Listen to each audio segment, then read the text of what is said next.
Welcome back.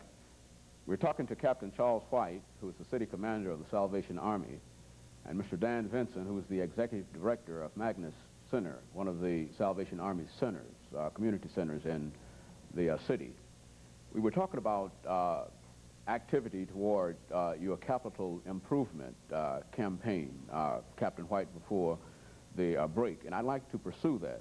What are some of your plans in terms of fundraising? I think we're all familiar with the Salvation Santa Claus who will ring the bell on the corner, but what are some of the other activities that you're involved in to increase your financial base? Well, this certainly is, we have an ongoing need for funds. We participate in the United Way and just giving that folks do seasonally to Christmas programs and so forth. But about 10 years ago, the Salvation Army Advisory Board, 45 citizens of the community, took a hard look at the Salvation Army and what our facilities were like, what our programs were, and did a needs assessment of projections of what the growth of the city is going to be, and determined that our buildings were rather old and inadequate even at that time. Certainly by the years 1886 and 87 that we're into now, we're going to have some really critical problems with space. And kicked off last year a major capital funds drive for right at $4 million to renovate and expand and build some new facilities. There are major four areas that are involved in this, and that is our center on Demonbreun Street, where it houses our administrative programs, our family shelter, and our men's shelter, primarily social services. Just totally inadequate, just too small, and we have waiting lists of families, 6 and 8 at a time, waiting to get into our shelter, men lined up at the door. We can only accommodate about 30, sometimes there's 60 or 65 men lined up. So rather obvious that we needed to expand our facilities. And with the growth of the city, that's become even more apparent that, that we just are totally inadequate there. So a little over $1 million will be spent to build a family center that will provide actually apartments for families, homeless families, and women with children to a temporary shelter until they can get their feet back on the ground, get some income, and get back into permanent housing. Dan's Center is a building that was constructed in around the 1940s, and it looks worn out. It's not been abused. When you have 300 to 500 kids a night passing through the center, 2,000 members, 207,000 attendance last year through the programs, it just wore the building out.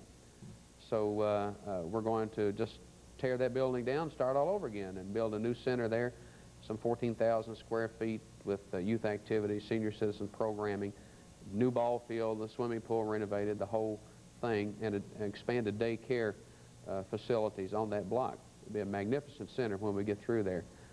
Somewhere in the neighborhood of $1.2 million or $3 million for that center. We have a new family center out in the Madison area.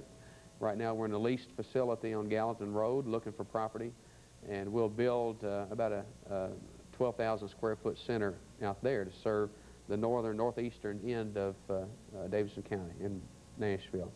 And our alcohol rehab center on North 1st Street was built in the 50s, and just really needs a lot of repairs and renovation and some work expansion, so that's the fourth center that we'll be renovating there. The expansion now has grown to capital needs of about $5 million. So our early projections were a little low. We had to revise our goal. However, the good news is that our first group of solicitors out have already raised $4.2 million. So you've already raised $4.2 million. So we've got the $4 million, and we got, well, just about $800,000 to go to complete our drive, and we think in the next few weeks we'll have it done. Very good. Then, in reference to your center, what are some of the activities program-wise that you're involved in? Besides during the summer season, the obviously major programs of summer day camp and the swimming pool program, we still offer the games rooms program, we offer the gymnasium, we offer a 3-night-a-week softball league. We still have,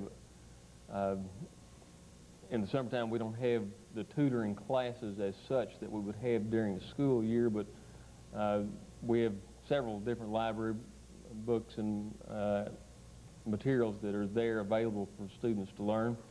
probably the hottest issue and item of the day that's really going great for us is we have a jobs training program that has been begun by one of our advisory council members of the community center.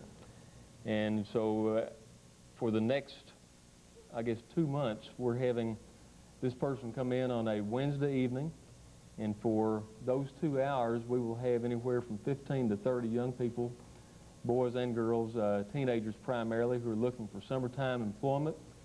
We explain to them and train them on how to apply for a job, what's to be expected of them, even how to dress, the right words to say, but most importantly, how beneficial it will be to them to have this in their resume to say that I worked in the summertime. Is this a free program? It's free, absolutely free, and we have had some business folks in town. One in particular I would mention is Mr. Roland Jones, who's done a super job for us. Some of these young people have already received commitments for jobs through fast food restaurants, and I think even through Mr. Jones's company. And even without any particular fundraising to come through this program, just the volunteers themselves have allowed us to place so far about 15 of these young people, and we had hoped for 60 to be placed this summer. We also have, beginning next Monday through the JTPA program, we hope to have some summertime help. We have 20 young people, hopefully, who will be joining our staff as of next Monday, so you can tell it's a very busy place. These young people work from everywhere, from the canteen area to the games room to the gymnasium to the swimming pool to what we have new this year called a shade tree program. We had already anticipated having groundbreaking for our new building. By now, we're running a little bit delayed on having that groundbreaking, but we're going to go ahead with the shade tree program. We have a beautiful playground, and underneath those trees, we're going to set up tables and have all kinds of different games, so there's something to do inside, out, at all times. And part of your question was, what's our other programming? It's difficult to explain everything that we do in a year's time. That's why I've highlighted primarily the summer program, but when we get to fall, that's where we really kick off what we're doing. We open up with cross-court basketball leagues. The tutoring program is back in effect. Police athletic league, boxing program, cooking classes for both boys and girls. Now, all of this activity is basically